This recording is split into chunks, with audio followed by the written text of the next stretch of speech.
The Rabat Action Plan is a comprehensive framework designed to guide the evaluation of hate speech and its potential for incitement to violence or discrimination.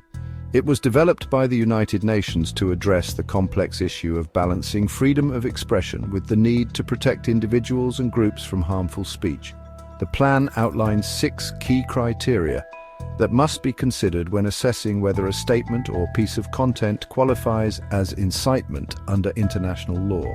These criteria, context, speaker, intent, content and form, degree of impact and probability of harm, serve as a tool for both legal authorities and social media platforms to make informed decisions about hate speech while safeguarding human rights.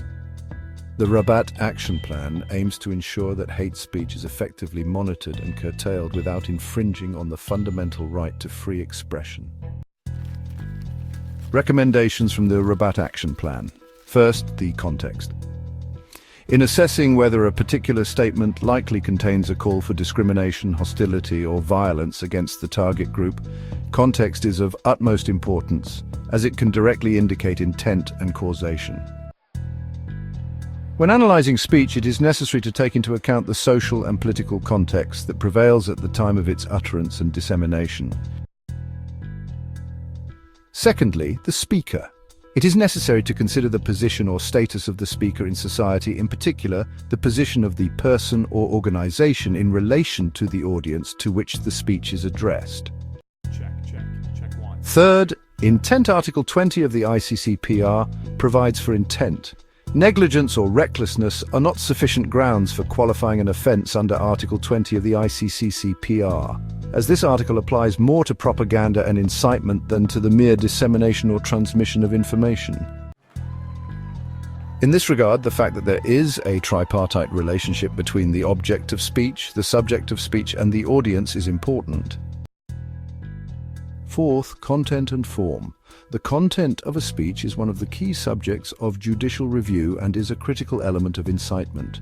When analyzing the content, it is necessary to take into account both the degree to which the speech was provocative and direct, as well as its form, style, and the nature or balance of its arguments. Fifth, the degree of impact of speech. The degree of impact includes such elements as its accessibility, the nature of its publicity, its importance, and the size of its audience. It is also necessary to consider whether the speech is public, what means of distribution have been used, for example, placement in a single brochure, mainstream media, or via the internet, frequency, number, and coverage of messages, whether the audience had the means to act on the incitement, and whether the statement or work was distributed to a limited circle of people or was publicly available. Sixth, probability, including inevitability.